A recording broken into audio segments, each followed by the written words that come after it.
Okay, so for today I'm hoping to make the make these things right here, these like HUD values, I don't know what you want to call them. I want that to be kind of toggle on-offable, and then we'll only render the game points once game 1 is finished, and then we'll tally up the points. So we've got to try a couple different things. In our playstate, if we look at where we're printing that stuff up at,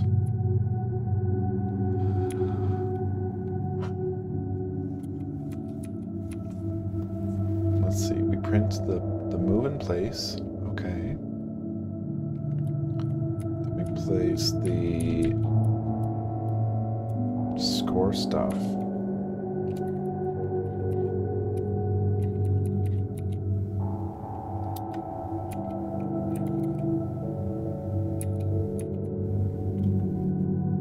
Just happened.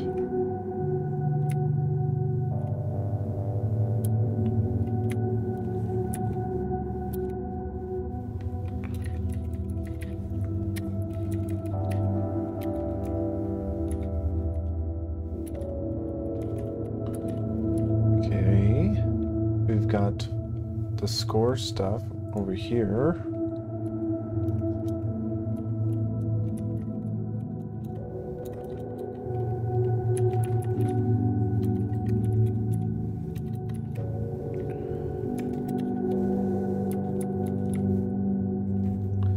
Okay, so yeah, it's just these things right here.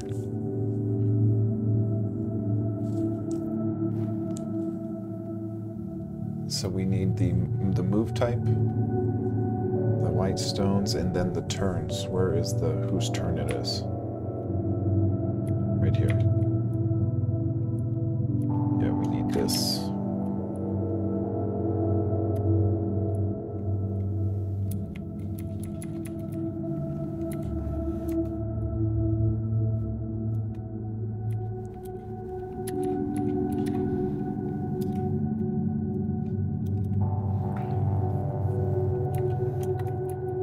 I want to call this like HUD or something.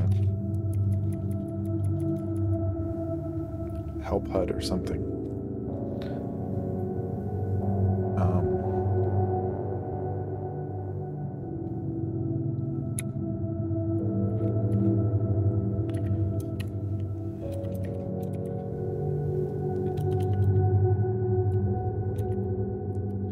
Really just call it HUD, I don't care.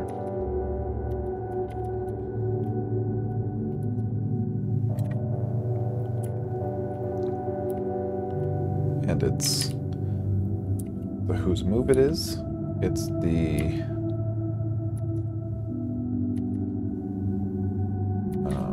move type, and the stone count.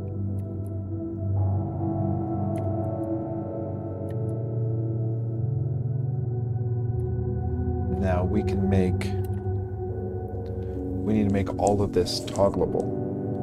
So we need to only render these things if our toggle is set. So we can say something like if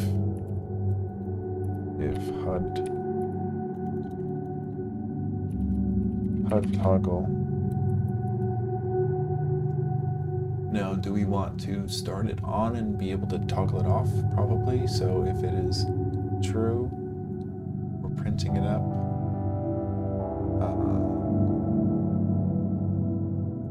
Okay.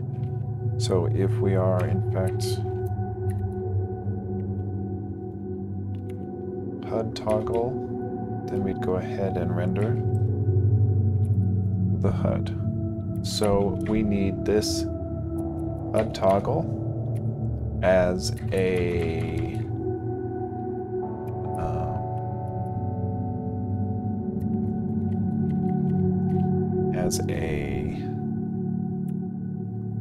initialized variable at the top here. And then we need to actually toggle it by pressing it with the ternary operator. So in our reset board, I'm going to give ourselves a HUD toggle, which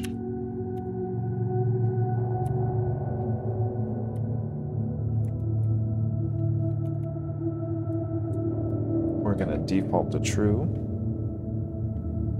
so that it starts being rendered.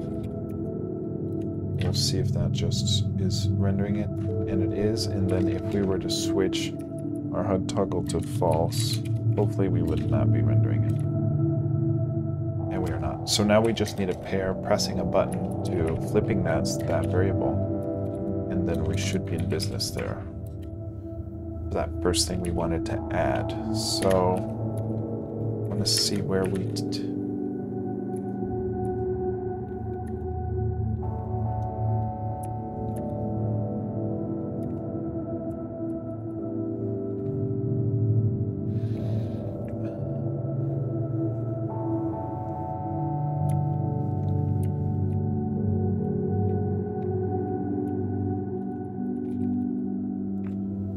oopsies. Okay, so yeah, we just do some, we'll just add it here.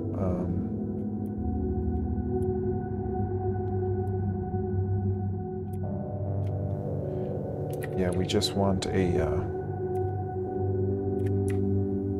key press detection here. And we say we can do,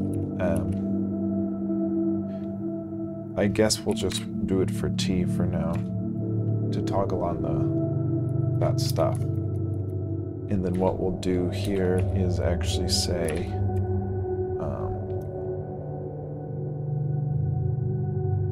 if T is pressed, we want to swap that HUD toggle. So we say HUD toggle gets assigned to an evaluation of whether or not that is equal to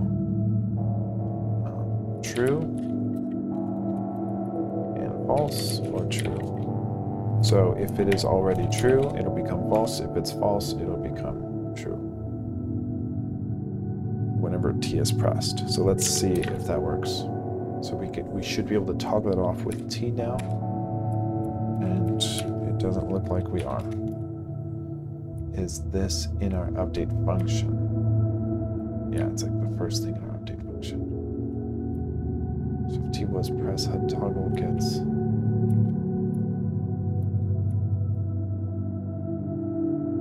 Yeah.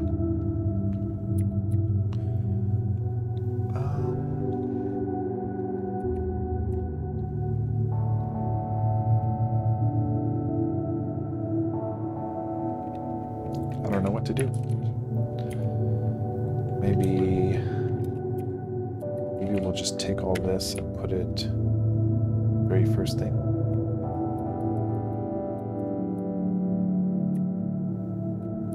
In our update.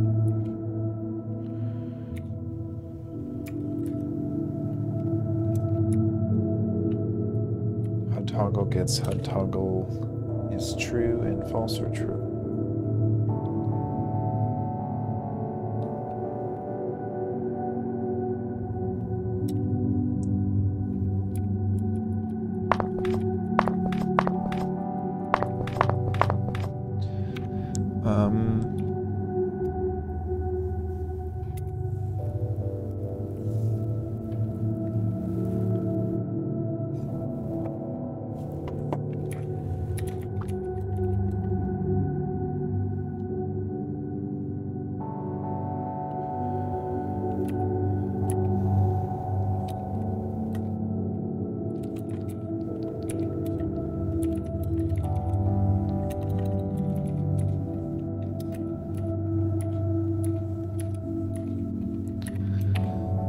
To do.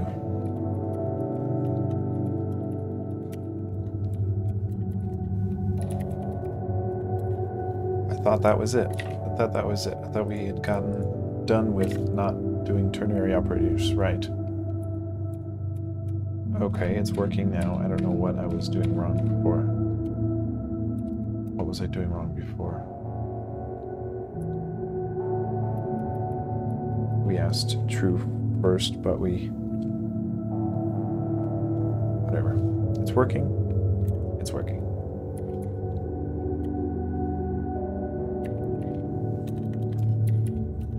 Really? Okay.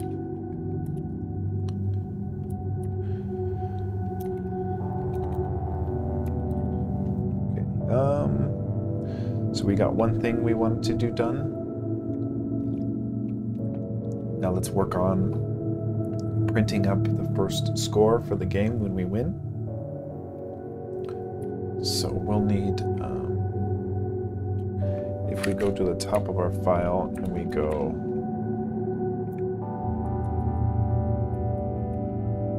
here somewhere, we'd say game 1 gets true,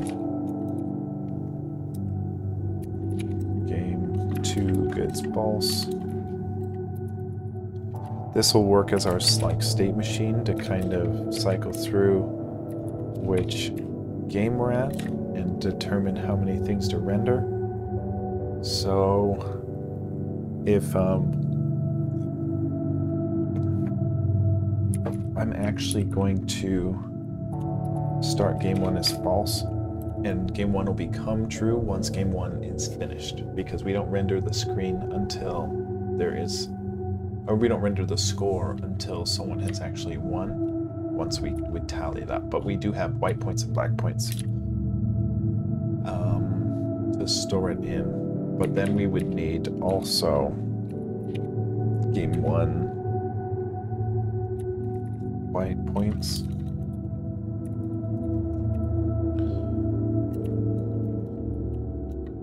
And then game 1 black points, and we'll need the other games too. I'm just working on the first one for now. But we have a variable to keep track of the score for each game, or for the game 1 at least. 3 variables to kind of toggle our state of which game we're at. So we'll render each game as it is populated. Now, if we go to where our current table is being printed, winning games right here, we're doing a white and a black, and then a game number. And then we need like 2 more lines. We need, well, we need who won. So we would say, yeah, how do we'd have to ask it, well, it would, so like the thing we want to print is wins for who won. Now, these things, starting at virtual width minus 340, is going to be what wins would look like for white. So we can say that this is white wins, and we would say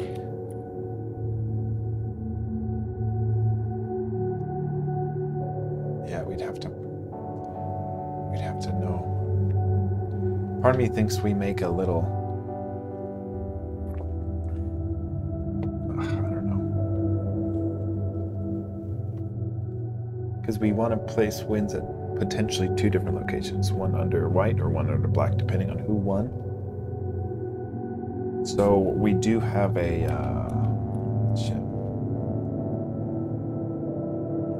yeah, wins gets flushed, though we don't want to flush this value. So what we'll do is we'll actually give ourselves another variable for wins. So if we look up here, we'll give ourselves 2 more variables. Game 1, white wins, gets false. And these we'll use to actually render the wins, the quote wins part of our table here.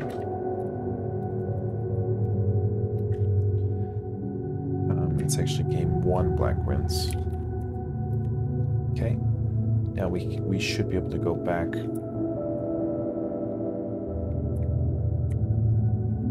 Yep. Now here we say if game 1 white wins, then print this. Okay. Now we print wins. We'd probably print it the same X of our white if it is in fact a white winner. Let's see.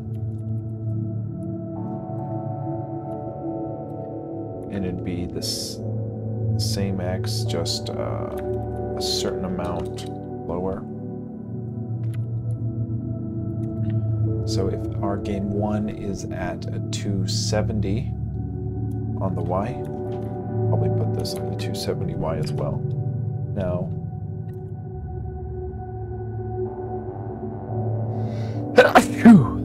we need to toggle game 1 white wins.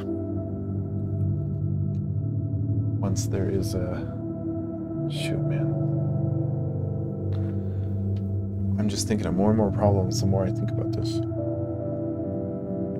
Let's for now just say game 1 white wins is true.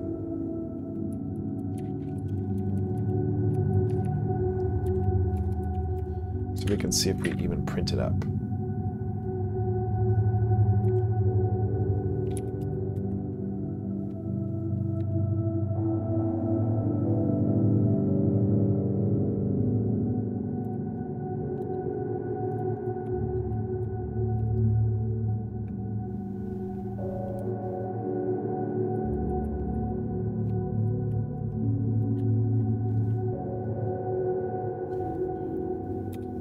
It does print wins there,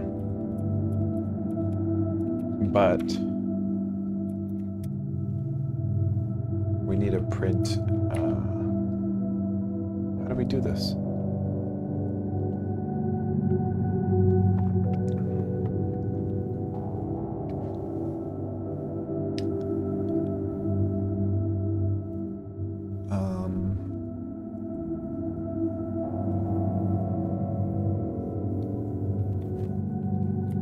I think this needs to be over less.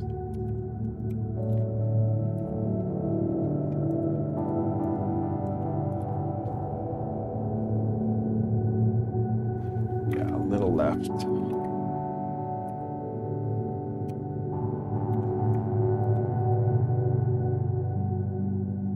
That's pretty good.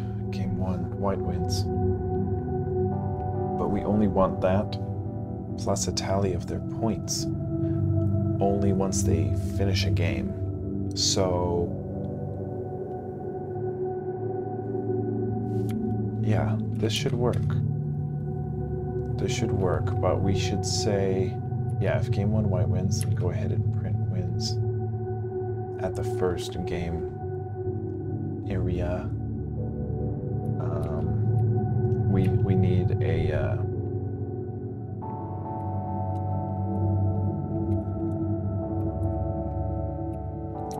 if game 1 black wins, then we need the corresponding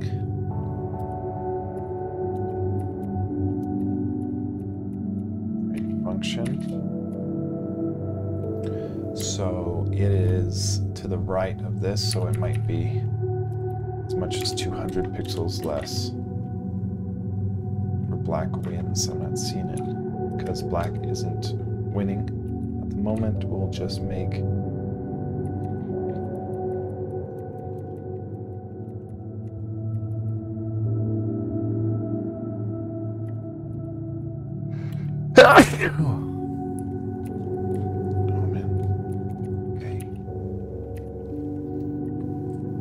change word. Okay. Needs to be left maybe 10 pixels, I don't know.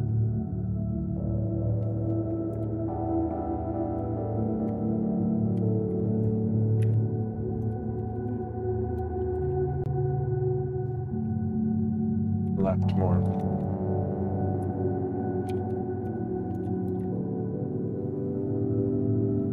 That's close.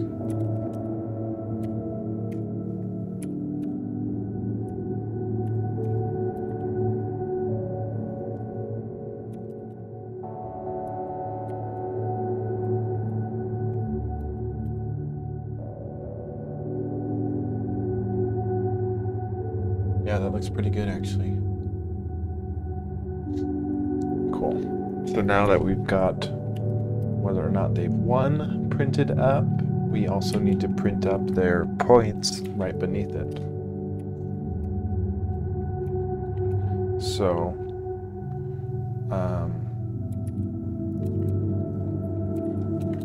love dot graphics dot print. The thing we're printing is just a value of whatever our white points are. And we're going to print them at the same X for our white. So virtual width minus 30 same X. But we need a lower Y, maybe by down to 320. And we'll see if that prints our white points. Actually, we don't have white points. Yeah, once we start. But as soon as we would win a game, we would get some. Which is seeming to be working.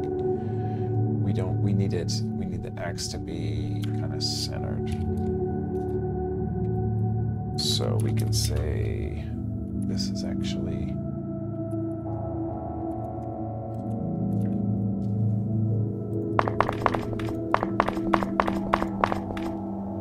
okay, that's looking better. And then if white were to have won, it would look better like that.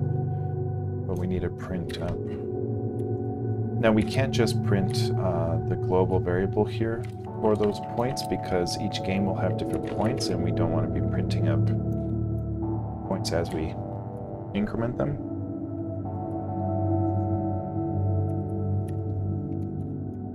Let me just see how this looks. Black points. Needs to be shifted to the left a bit. Yeah, shifted to the left a bit. Maybe a little higher, actually. So maybe this is 310.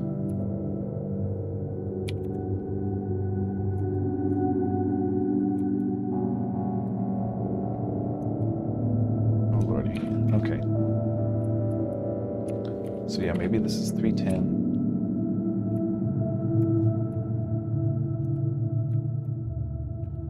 And we move to the left a bit on our black.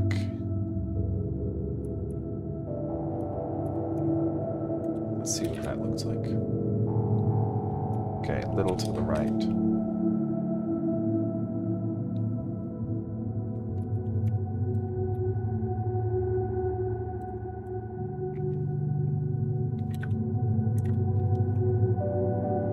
That looks good. Okay, so then the step after this would be, to make sure we only print those things if game one is true. And then,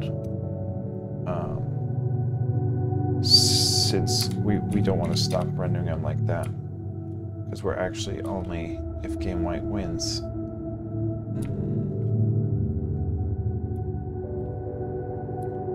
Yeah. White points gets reset.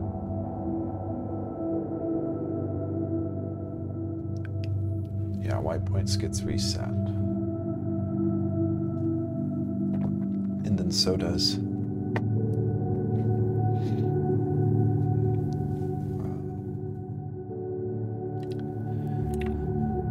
Actually, let me see.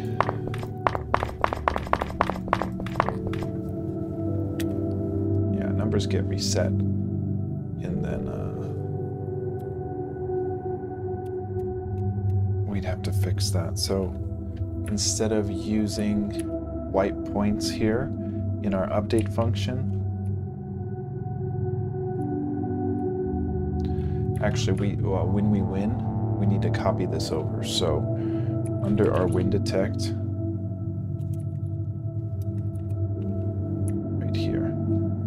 wind detect when we update our score.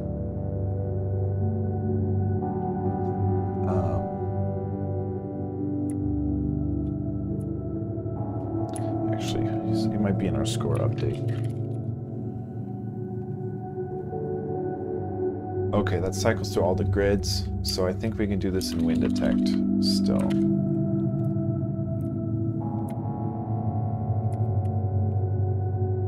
So once we have updated score, what we're gonna do is say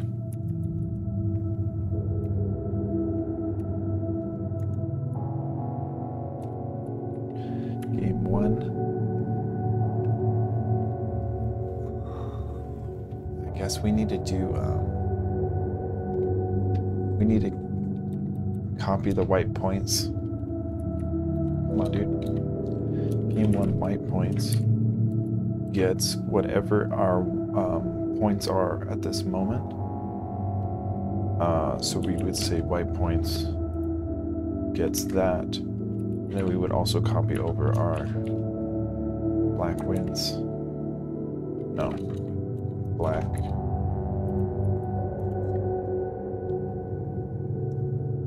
We're copying our points. Oh my god.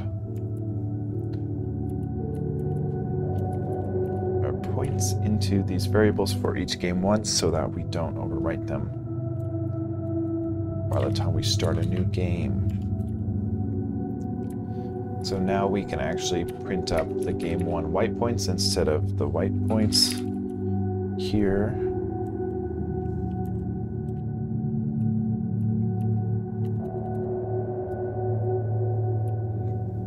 Here.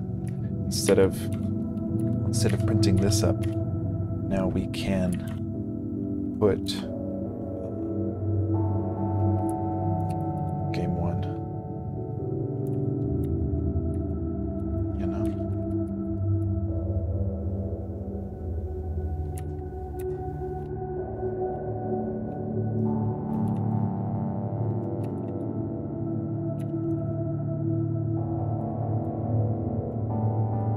Okay, let's see if that keeps it.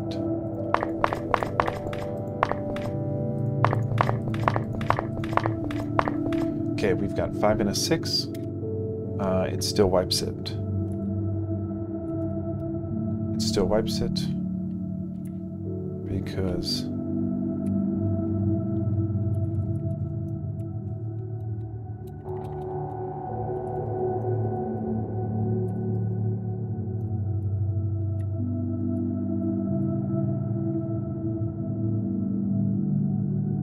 we're copying it into here. We need to only copy it over when there's an actual win. But how do we do that?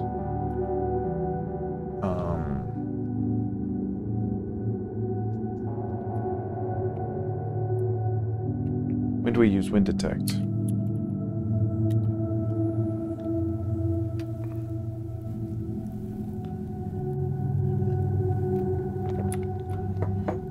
Because we only want to do this once, so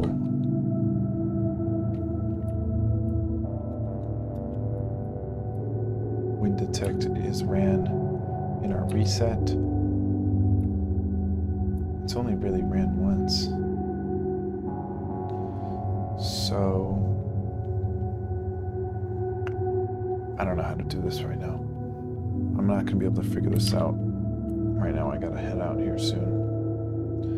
But we've got points working for it. Actually, it just stopped working for it because I took it out.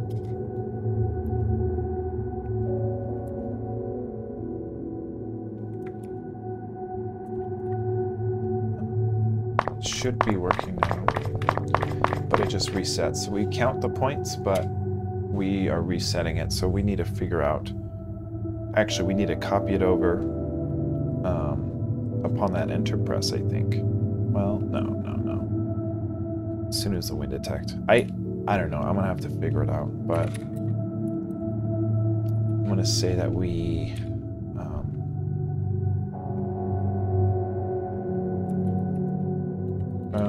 added HUD toggle functionality and start it to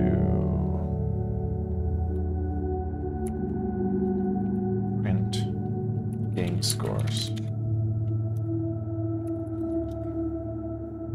Cool. So I'll catch you guys tomorrow and we'll get some more stuff done. I am watching a friend's house, but I think I'll have enough time to come back here and do it. Program. We'll see.